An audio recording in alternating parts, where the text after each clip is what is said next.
Happy Thursday afternoon, everyone. Welcome to this segment of Tech Beat, where leaders learn, innovate, and grow.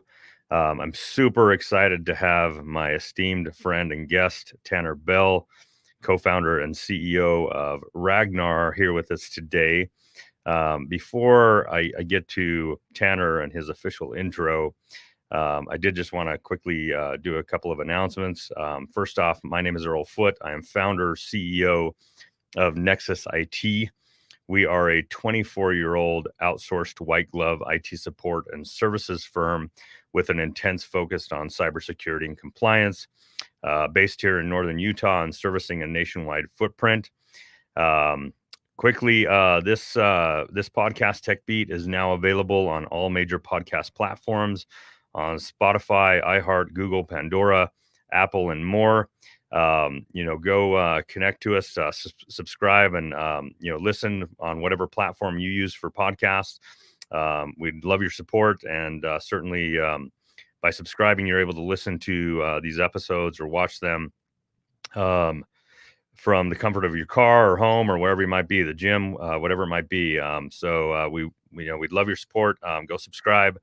Um, Quickly, I did want to mention as well that we will have some Q&A session here going on throughout the hour and at the end of the hour. So make sure that whatever platform you're joining us from, that you're typing in your questions.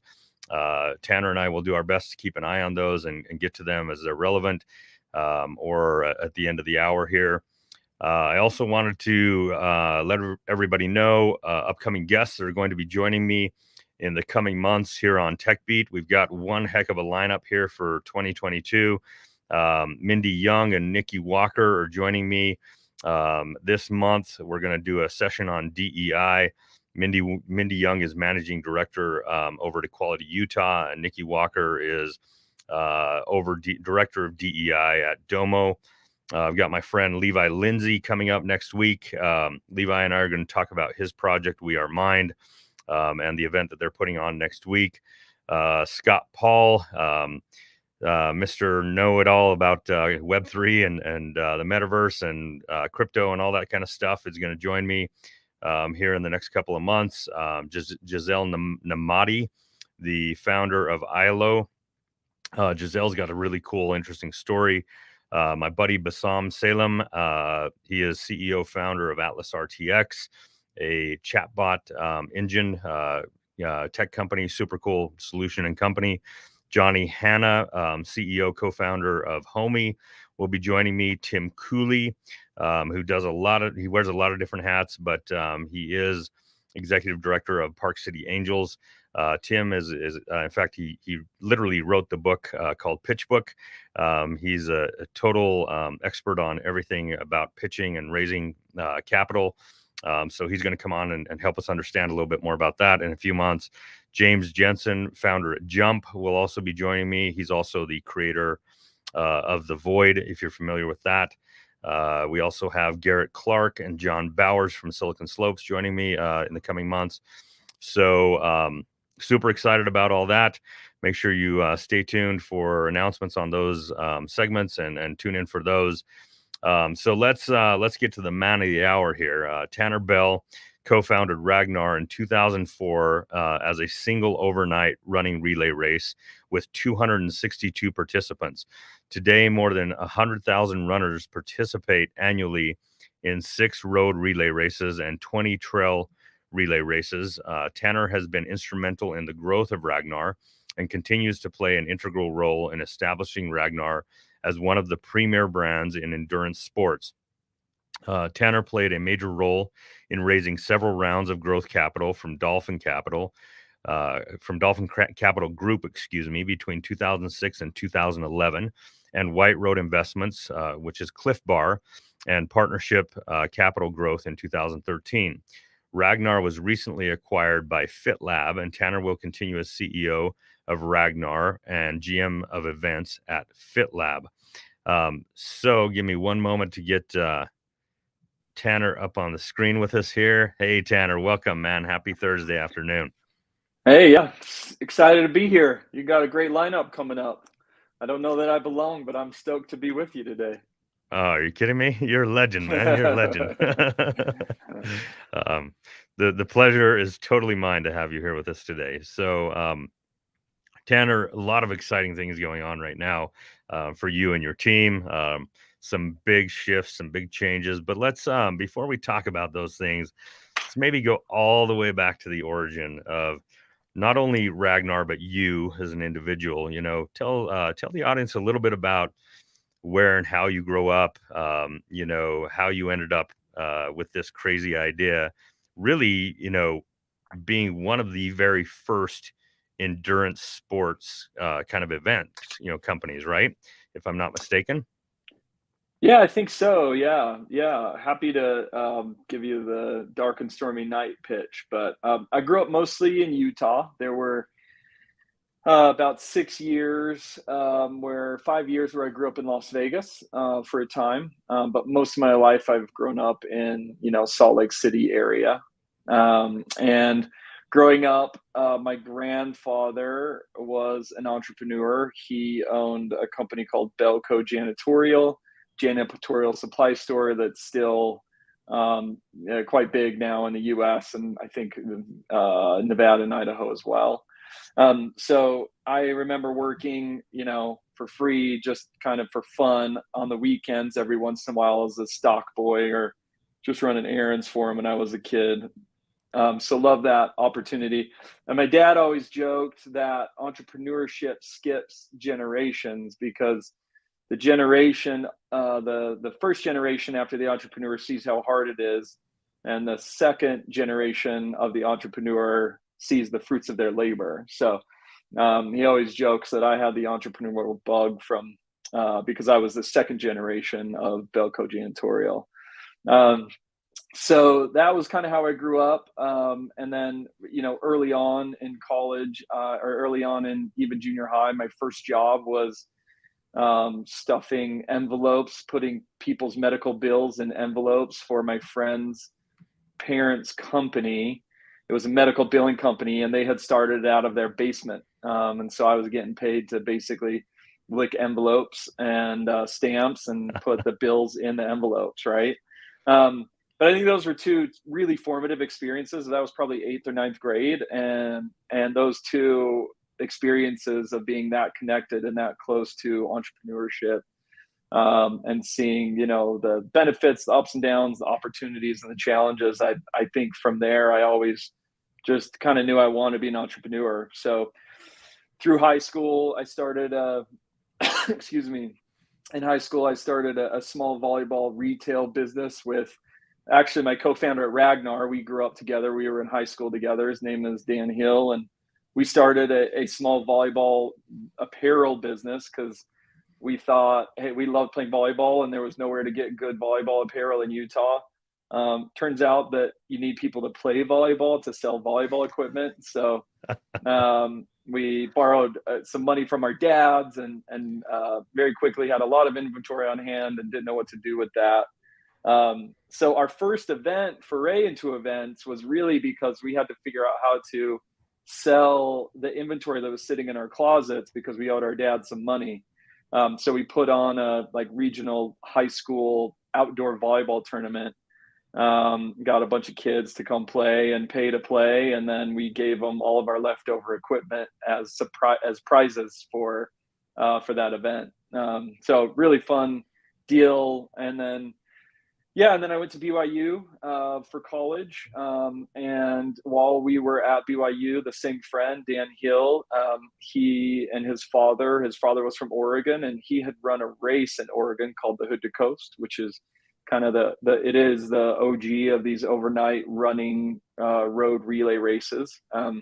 And his dad, Steve, had started running it in the 80s, and Dan had run it a few times. And we were looking at getting real jobs, getting close to graduating from BYU. And Dan came to me and said, hey, listen, my dad, I've heard him talking about this race for years and years. And so in college, we finally decided that we were going to try to put one on. The first year was so that, I guess that takes me from kind of my upbringing into kind of how we started Ragnar, but that's ultimately how we got into the point where we decided to start Ragnar. So it was a really great. I would say I had a lot of really great entrepreneurial examples, whether it be my grandpa or working for this billing company, Consumed, that just kind of set me up for the desire to be an entrepreneur. So Super cool, man. Super cool. yeah, So much great stuff there. The interesting thing is that entrepreneurship skipped a generation in my family as well. My mom's dad was an entrepreneur, owned for a long time motorhome, or not motorhome, but what do I want to call RV lots. In fact, the big lot that is Motorsports Land on State Street now, in Salt Lake, that was oh my yeah, grandpa's lot way back in the day. But by the time, I remember as a small kid going there, and he had sold that, I think, by the time I was probably 8 or 10 at the oldest. Certainly my mom was very risk averse. I think, it was kind of like your dad. They see the pains of entrepreneurship, right? And how yeah, challenging and difficult, and the commitment that it is, and maybe decide to go a different path. And I got the bug from a young age myself too. Maybe just too foolish to know better at the time, but I'm glad I yeah. made the decision that I did. So, Tanner, tell us a little bit more, about how the idea for Ragnar came up, and then how you really kind of got started in this space. Yeah, so it was back in, I mean, I think we had talked growing up in high school about this crazy race that Dan and his dad Steve had done, like I said, called Hood to Coast. And so in junior high, oh boy, in college, as we were looking at what the next opportunity was, or looking at getting real jobs, I was about to graduate and get a job with PricewaterhouseCoopers, and he was also looking to graduate. And we thought that he told me about Hood to Coast, and I thought, man, I wasn't really a runner at the time, but I thought this would really get me to. This was kind of like a running party, and this would get me to run and keep me in shape and whatnot. And so he was kind of the runner, and I liked throwing parties in high school. I thought, all right, let's see how this goes. And the format's very unique. The first race we did was here in Utah, from Logan to Park City, along the backside of the Wasatch Mountains, and it's 12 people on a team. Each person runs 3 legs, and each leg is roughly 5 miles. So it takes about 20 to 30 hours to finish. And you run your first leg during the day, and then you hand off to your teammate, and then your other teammates run. And then you run your next leg at night, and then you hand off your baton to the next teammate, and then the other 11 teammates run. And then you run your next leg the next morning on a Saturday, and then you all finish together. And so it's this wild overnight running adventure that is a pretty amazing concept. So in 2003, we really in earnest started working on this running relay concept, and initially called it the Wasatch Back Relay.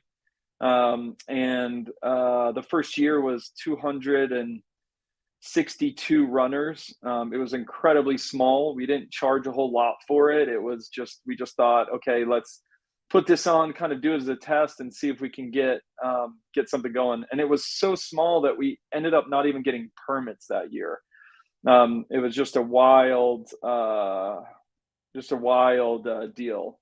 So if you think about it, 262 people, but it's teams of 12. So you only have 26 teams. So you only have 26 people running at every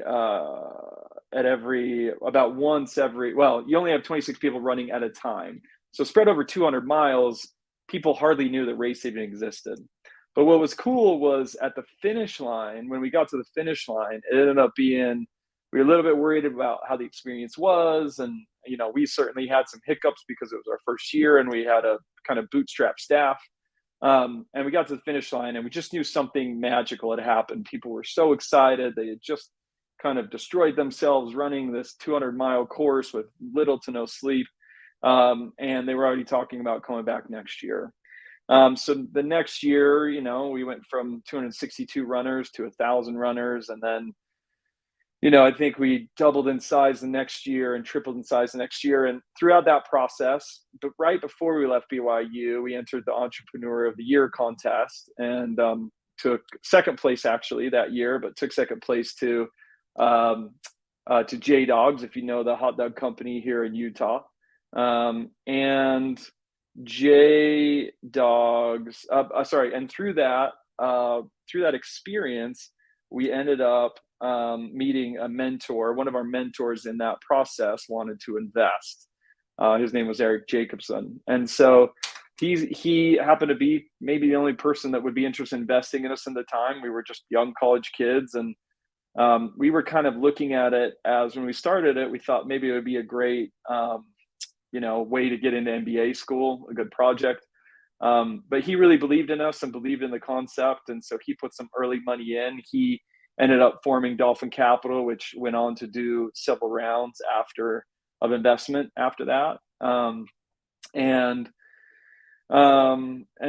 when he came on, we decided that we had enough success with the Wasatch Back that we could launch into multiple national series or to a national series. So we came up with the brand. We worked with a marketing company called Ragnar, or sorry, we worked with a marketing agency, a branding agency that helped us come up with the name Ragnar, which is a whole story unto itself. And then we started to launch a few more races. So I think in 2008, we launched 3 or 4 more races. And then from there, they just kind of caught on like wildfire, and we continued to grow them. And then about 10 years, we launched a series of trail relay races. So there's a trail relay that we do now that is it's a loop, a format. So instead of like a point to point, like our road races, the trail relay race is 8 people on a team. And there are 3 loops that start and end in a central village. Think of a clover leaf format. And then in the village, you've got, people camp. We have bonfires, s'mores, live music, food. And it's just kind of this wild overnight. It's kind of like, I don't know, Woodstock meets trail running, essentially. So we launched that about 10 years ago. And those have been kind of our bread and butter since then. So it's been an amazing ride, really. Man, so many, such a cool story, really, and taking kind of this harebrained idea from your youth and from your college years and turning it into a viable business and really a brand that's recognized not only nationally but internationally. I've lived in Park City since '04. And Yeah, I remember, like every year, I've never run one. I'll be honest, endurance that's all sports have right. All right, we'll never been forgive my you. thing. But I remember every year going past, on 248 there past the school grounds, and seeing all of the runners coming in, and finishing up their race and all the enthusiasm and seeing the vans of people around town, trying to sleep in the vans, while their teammates are running and all that kind of stuff. It's been cool to witness all that from afar. Is what I'm saying. Funny enough, my kid's on here live with us right now. Isaac and in fact he made a comment, said battle of the beards. But Yeah, that's right. yeah, You're you winning for sure. you've got the darker one. I wish I had a darker beard, honestly. They just look better. But anyways, man, what a cool story, and the journey that you've had here, to take this little idea and from one small, race really blow up into this brand that endurance athletes worldwide look to. And I know that people travel, extensive distances, or halfway around the world to just come run one of these and be part of the experience. And obviously the trail runs, the festival idea, just kicks it up a whole nother notch and makes it super cool, right? Um, Yeah, so congrats on certainly having a cool idea and then really bringing that to fruition and creating significant traction and momentum out of it. So let's go kind of to the next leg of the journey here, Tanner. So you are, you've built this dynasty of an in-person, endurance sport events company. Suddenly, March 2020 rolls around, and COVID becomes a thing in the US, and lockdowns happen, and in-person events are no longer a possibility. So, tell us a little bit about that. Like, what were your initial reactions to, I would be like, holy shit, like my company's going to tank. What am I going to do here? Like this is our business. Like we have to get together in person. How do we pivot? How do we make this work? So tell us a little bit about your first thoughts and impressions, and then what you and your team decided to do. Yeah, listen, it's interesting. I say that, I didn't ever think that the first 5 years of Ragnar, there could be anything harder than the first 5 years of Ragnar. But COVID certainly put that theory to the test. It was a really fascinating time, right? I think at the time, I had the opportunity to live in England for a few years and take a step away from the business a little bit, and uh, and launch our international events, right? And so I was still in the business, I was still involved, but I was living in England and I was really working with our international partners and helping international partners deliver Ragnar's in Europe. And so I came back in 2019, mid 2019, and then took over CEO in November of 2019. So we were probably 4 months before COVID hit. I took over, and any transition is difficult and unique, and has its own challenges from the old CEO to the new one. And so for me to take over 4 months before, I felt like, over those 3 or 4 months, we had really kind of put all the pieces in together to be successful, right? We had kind of I'd put together my team. I had kind of hired the people around me that I wanted on board. And then right as we were really hitting our stride, and actually moved into a brand new office space, which was really exciting.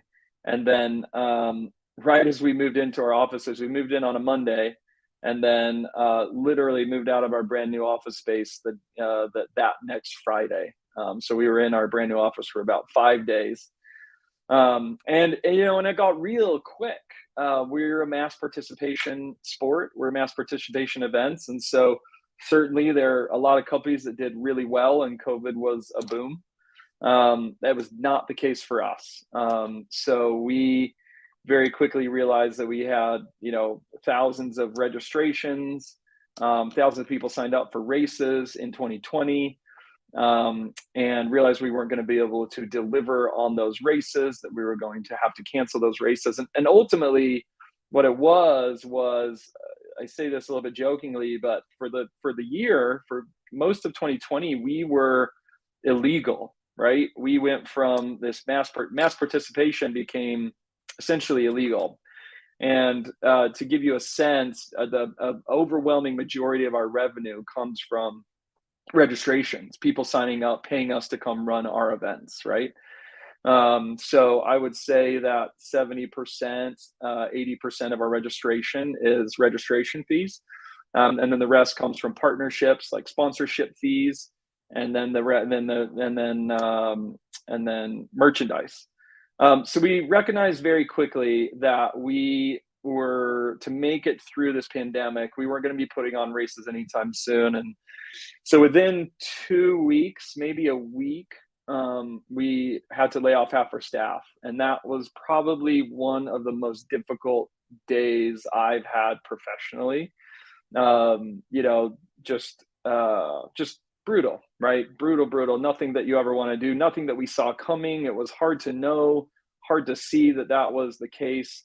And then to be able to have to make that decision within a week, and lay off half our staff. And I think even then I was being a little bit rosy, because about a week later, we ended up having to furlough another quarter of our staff as we continued to get more realistic as you remember, early in the pandemic, right? It was like, we were like, oh, maybe we'll be back in 3 months. And as things started to get more real, we realized that it was going to be a lot longer than that. So we went down from 60 employees to 12 in a matter of 3 weeks. And the challenge for us was that we still had work for 60 people, but we had 12 people on staff, right? We were just scrambling to, think about canceling all the races and providing, coming up with the policies for, providing deferrals, and everything that goes into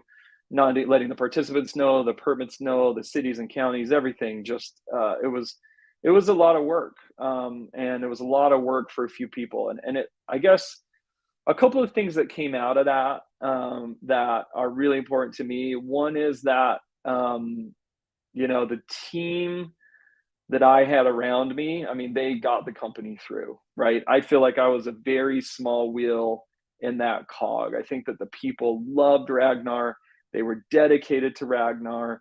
They were driving, and they just kind of bucked up and made it happen. And I had bad days, right? I had difficult days. They had difficult days. And there were days when I was down and they were up, and they were pulling me up. And as a leader, I don't think I showed it that often. But at that time, it was hard not to show. Everybody knew that we were going through some hard stuff, right? But that team really just did an incredible job. So, I mean, one of the things I learned for sure is your team is everything. The people that you have around you are what going to get you through the hard times. And certainly, one leader, one person, I could never have done that on my own. So they deserve all the credit. So that was probably one of the, as I look back, that was one of the lessons that I learned the most, and very immediate too, that those people rallied around me and rallied around the company. And also I found that, there was so much going on that for the first month, we felt like we were just scrambling, right? It was like, oh, we gotta do this and we gotta do that. And there was a point where we as a team sat down and said, okay, listen, we got to get back to some sort of semblance of efficiency. We've kind of wrapped up everything that we're doing with the races. We know we're not putting on the races this year. How do we get through this year? What are the things that we can do to, generate whatever revenue possible to get through this year? And it really came down to, we shifted to a virtual race model. And so instead of doing in-person races, we really ramped up the technology side of our business and started doing virtual events.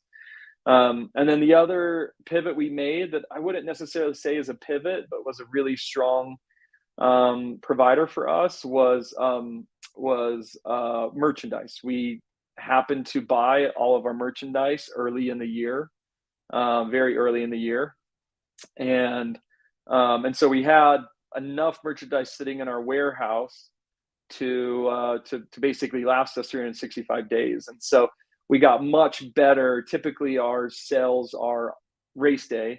And so we got a lot smarter about e-com and how we sell our brand and sell our gear through e-commerce. And, a huge credit to our participants too, who really stuck with us through those challenging times and recognized that, that they recognized the needs and, bought hoodies and sweatshirts and masks and everything that we had to do. So, but yeah, it was crazy, man. I mean, our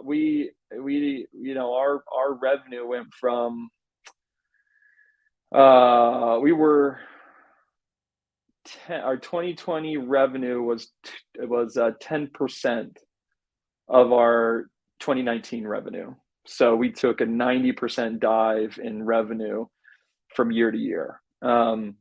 And we had some really sort of lean times. And like I said, the team just really rallied, and we started to look at putting on events the next year. So the virtual events got us through, the merchandise got us through, a lot of sacrifices from the team got us through.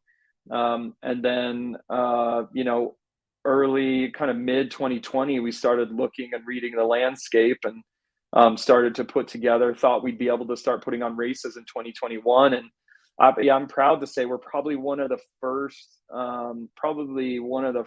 running events that got out and launched events in 2021. And a few of those were canceled early on, but certainly we were kind of leading the pack in, driving COVID policies, driving safety, putting our policies in place and enforcing those policies to keep people safe.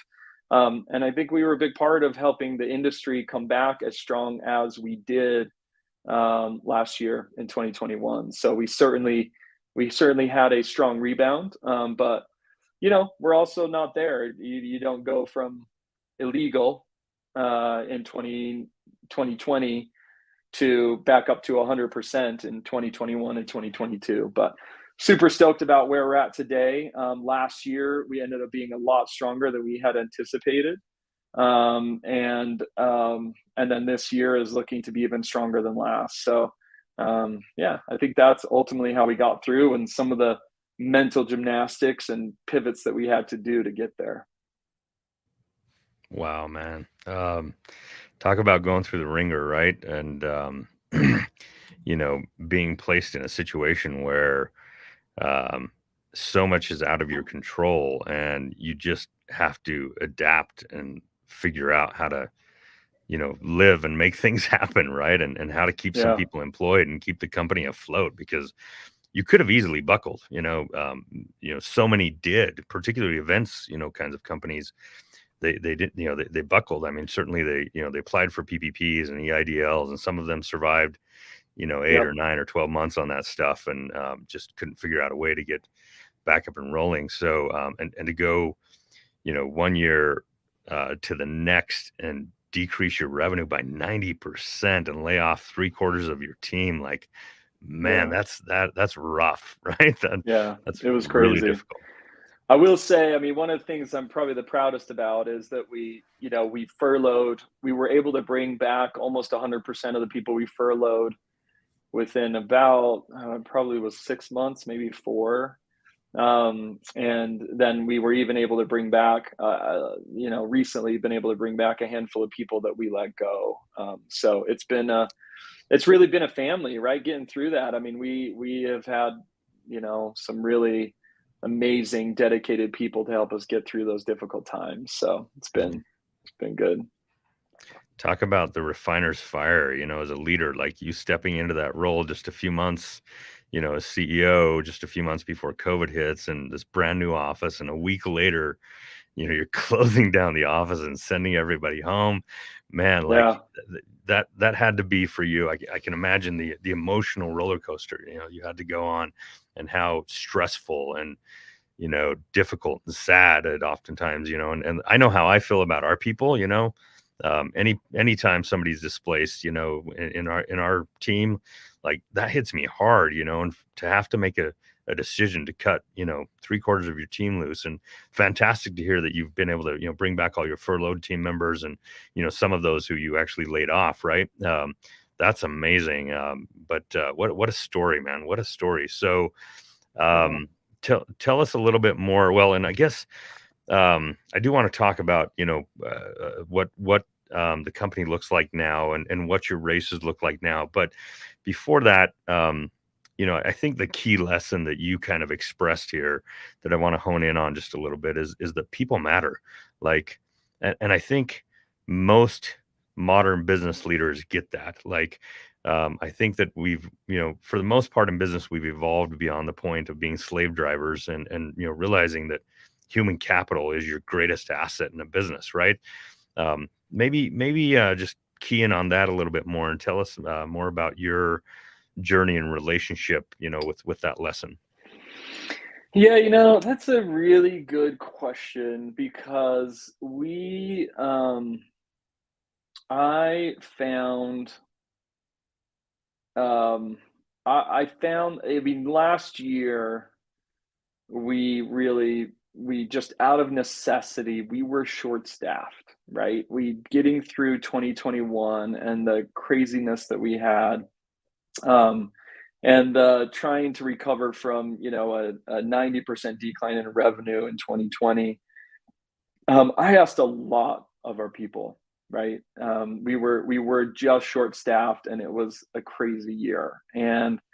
Um, and so what I realized through that was that people, our team really gave it, right? Our team really drove and made that happen, and it was an incredible thing to see our people really dig in and sacrifice and commit to the business, right? And it just reminded me that, one, of the culture that we had built, right? But two, that as an employer, we need to do that to them, for them, right? We also need to be there. They were there for Ragnar, right? They were there for Ragnar in its time of need. They buckled down. They did the hard things, um, when they didn't have to, right? Nothing's keeping them there other than their loyalty and their desire, their loyalty to Ragnar, and their desire to deliver great events because it changes people's lives. And so I feel like I came out of that a little bit wiser about, about the level of investment that we need to make in our people, right? I think people invest in the company every day. Maybe we're not going through a pandemic, but they're still investing, and every day. And I think that investment into our people has it.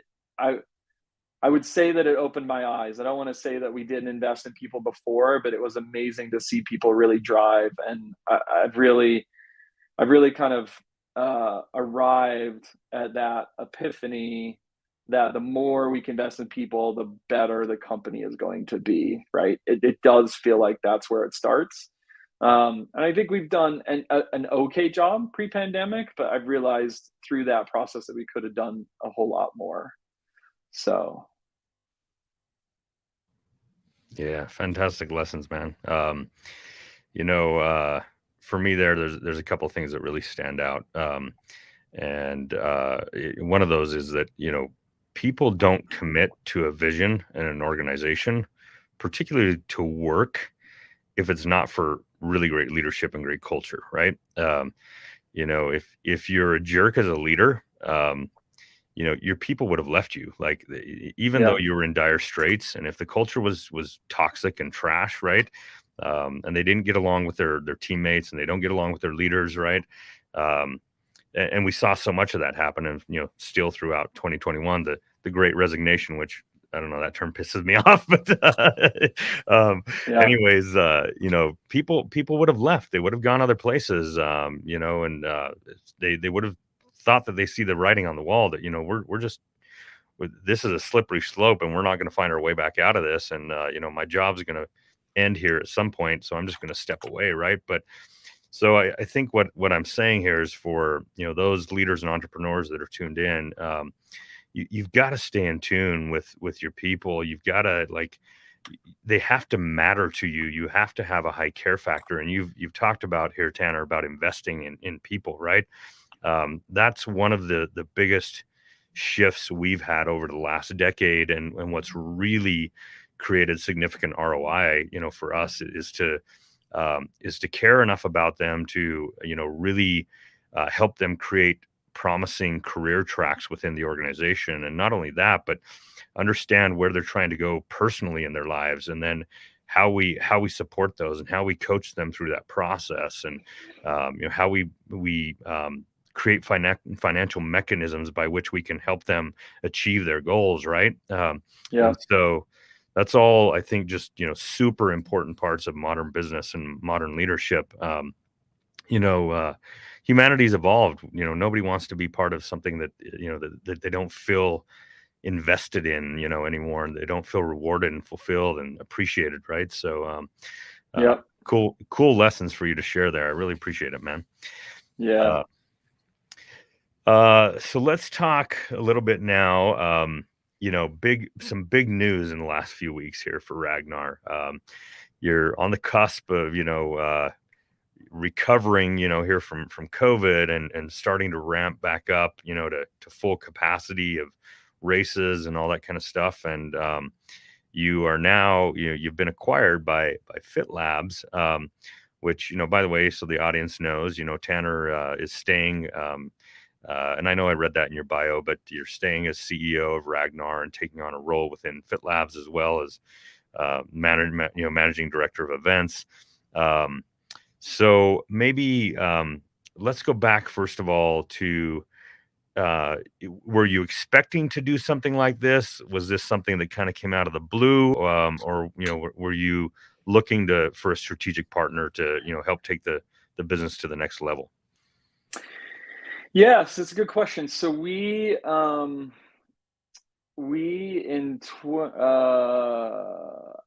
started to see the market come back in 2019, or sorry, in 2021, early 2021, the market started to come back, and I have a pretty strong belief that there will be a return to endurance sports, kind of a post-COVID boom, is what I call it. And I wanted to make sure that Ragnar was set up for success coming out of COVID, that we could make the investments that we needed to make, and into our people, into our infrastructure, into our events, and really into our R&D, right? And a lot of what I had set out to do when I took over as CEO back in 2019 was to build something larger than an event company, to build a platform around events. And so we started to do that. Even before COVID, we had really started to make some inroads into virtual event development, and started to think about how can these events build sort of a broader platform, right? Whether that is a merchandise platform, whether that is a virtual event platform, a tech platform, a training platform, how can we build into something broader than that? And certainly COVID put a hold on that. And then in addition, we need to be launching new events, right? We have Ragnarians that love the brand, but after running whatever race for 10 years, they're ready for something new. And so because COVID put a pause on that, in early 2021, I really felt like there would be a post-COVID endurance sports running boom. And so I felt like we needed to go out and raise money to prepare for that and be prepared to start investing and sort of ride that wave when it came. And so I went out started to talk to different investors, and different funding sources. Essentially, we kind of talked to a little bit of everything: strategic partners, PE groups, kind of everything across the board. And we ended up starting conversations with this group, Fit Lab, who we actually met through one of our board members. And Fit Lab had already built a platform. So Fit Lab, when you think of Fit Lab, or their expertise is really in studio fitness. So you think your Orange Theory, your F45, your CrossFit, studio fitness is one of their expertises. Their other expertise is fitness apps. So they own a handful of fitness apps like Fit Plan, and they have partnerships with Freeletics. And so they from their other worlds, they come with a lot of expertise in those two areas. And their vision is that in the long run, athletes are going to be looking for an opportunity to work out at the gym if they want to, work out from home, and then also be doing events, for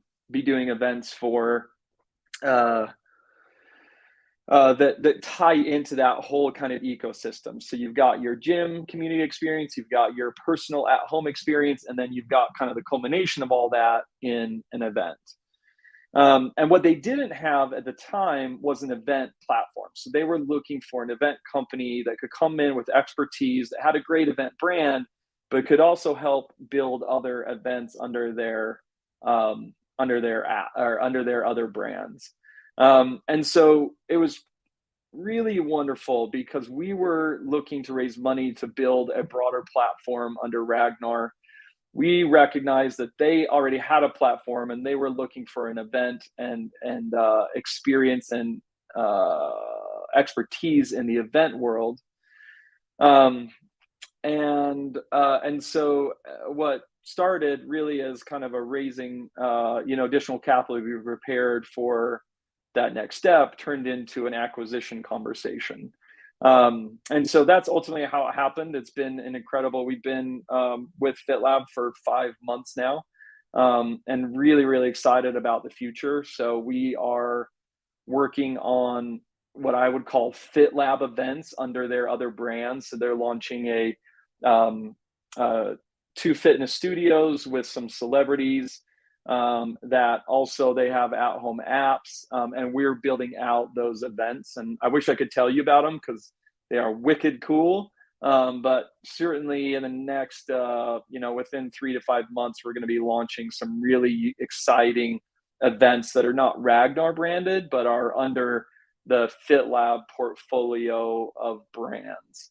So that's one part of it. And then the other part is that Ragnar then will also start to build out that Ragnar platform. So they, with their expertise in fitness apps, we will get much more involved in training and fitness and at-home training for your Ragnar events. And then eventually, I even think it's possible that we would see a Ragnar training gym of some sort in the future. So it's kind of like they're going this way, right? They're going downstream with studios, apps, and then events. And we've got events, so we're going upstream with apps and potentially a studio in the future. So it's a really, really cool concept. I think that's one of the things that I've seen about event companies over time, is that events that have kind of a broader platform and aren't just an event company only, have maybe a bit more longevity and success. A really good example is Davis Smith and Cotopaxi, right? They launched Cotopaxi. When they launched Cotopaxi, a big part of their launch was centered around Questivals, which was this really cool event, kind of scavenger hunt that they did. But I always thought it was interesting because they were an apparel company with events. Ragnar is an event company with apparel. And so I think that our goal is to really make that transition, not to an apparel company, but to a broader supported Ragnar platform with FitLab. So super excited about what that's going to look like. Man, so it sounds like this is kind of the perfect partnership, really to kind of solidify offerings and a holistic sort of ecosystem, for not only Ragnar, but for FitLab as well. It sounds like you found the perfect marriage here that, should ensure, a very healthy future for both organizations. That's super cool. So quickly, I just wanted to mention to the audience, and by the way, thanks, for joining us here today, everybody. We appreciate the comments. A lot of cool comments happening in the platforms that you're joining us from here. If you have any final questions you want to ask Tanner, feel free to throw those, in the comment section of the platforms you're joining us from. And we'll try to get to those here. But so Tanner, maybe a couple of really, standouts to me there. First of all, I had no idea you called them Ragnarians. That's super cool. I learned something new there. Yep. Yeah, that's fantastic. So, you've displayed a couple of really important pieces, I think, here of leadership and entrepreneurship, with this last little segment that we've talked about. And those are, number one, as a leader, particularly as a CEO, but you've got to look around the corners, right? You've got to be trying to understand and predict what the future of your industry might be, and particularly, where possible, gathering data on that, so that you can make decisions about where to steer your company and where to go in the future, right?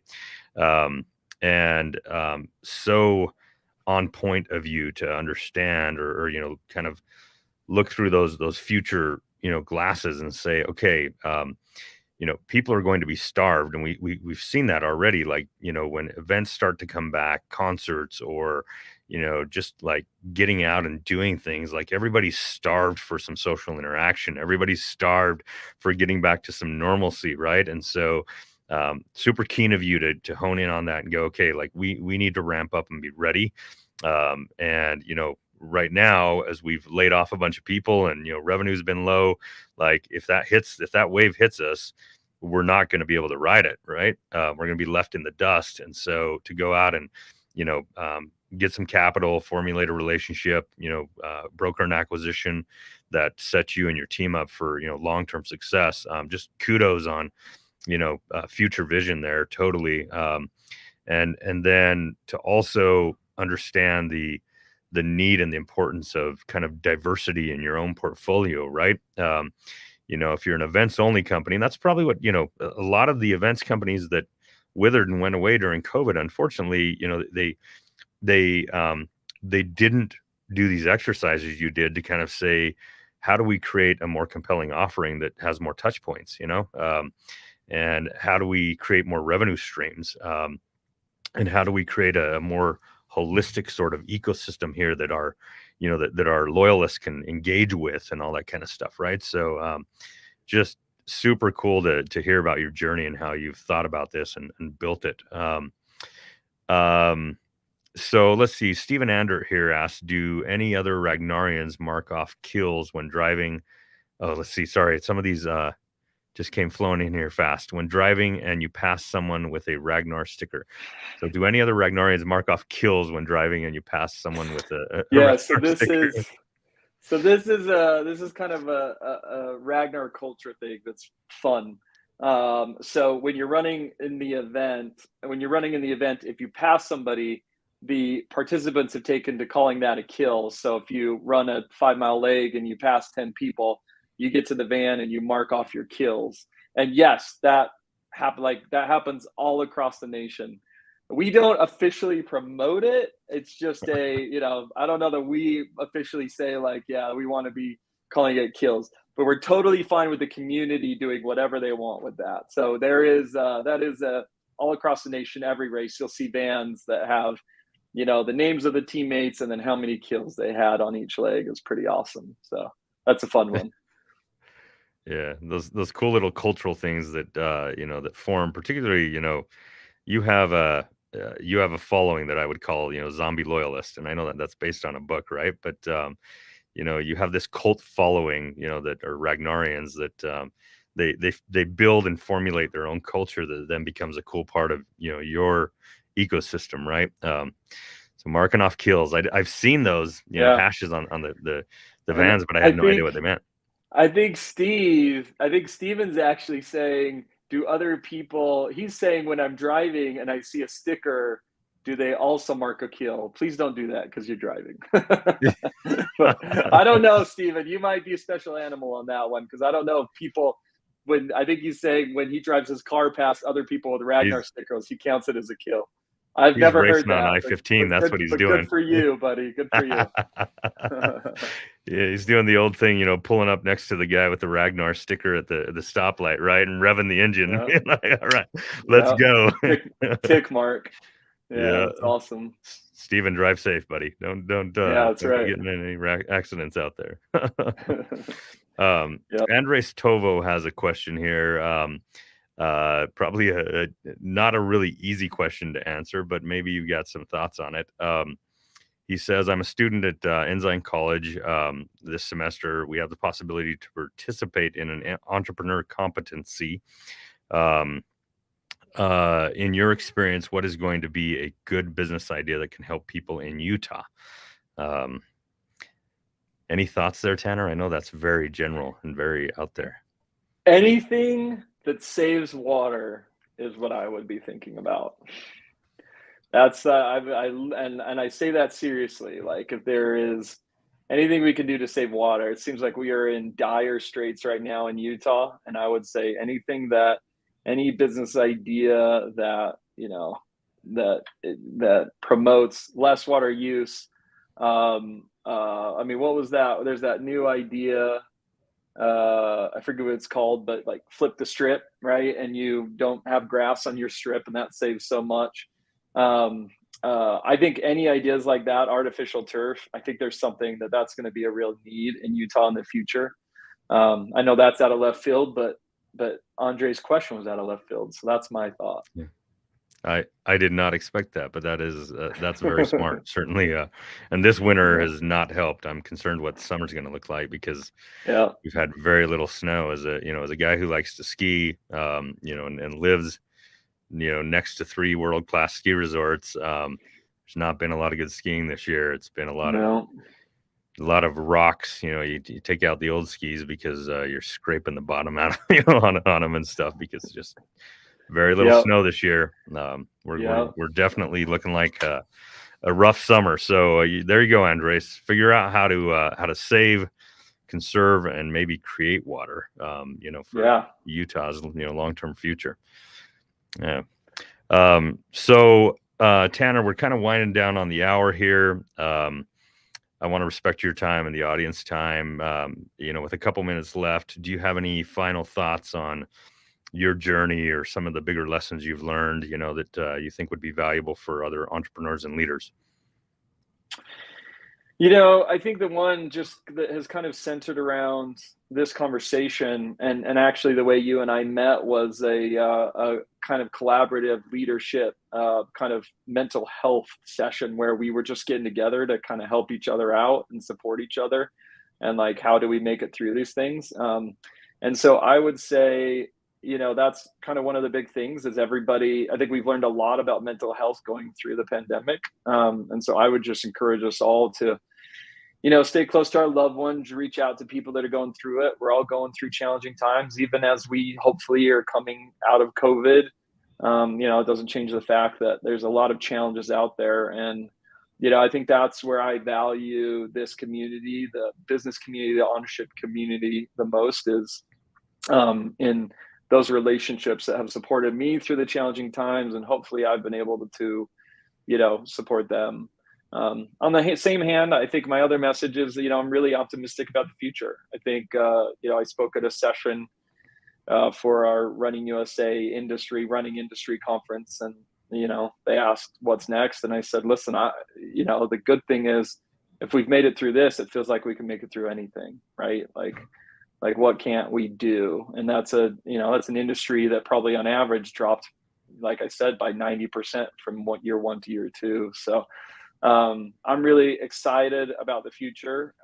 And I think if we can just reach out to each other and support each other as we go through rebuilding, and not everybody's rebuilding. So supporting success and cheering for each other, that's kind of that's been honestly one of my big takeaways, is just, the friendship that you and I have created and the group of people that we've met with as we've gone through and kind of grapple those challenges has been really inspiring.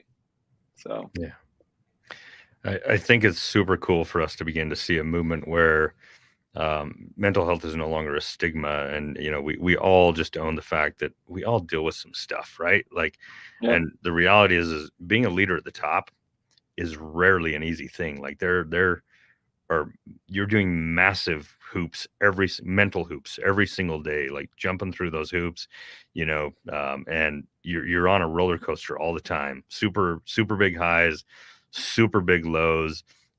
Being a leader, you consistently doubt yourself. Like many people look at leaders and think, oh, they got it all figured out.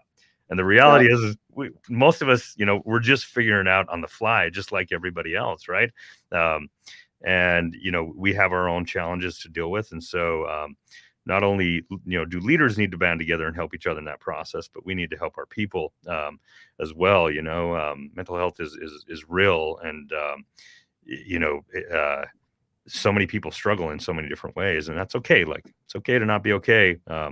And if we can figure out ways to support each other, by all means, we absolutely should. And that's a fantastic segue, to kind of wrap this session up.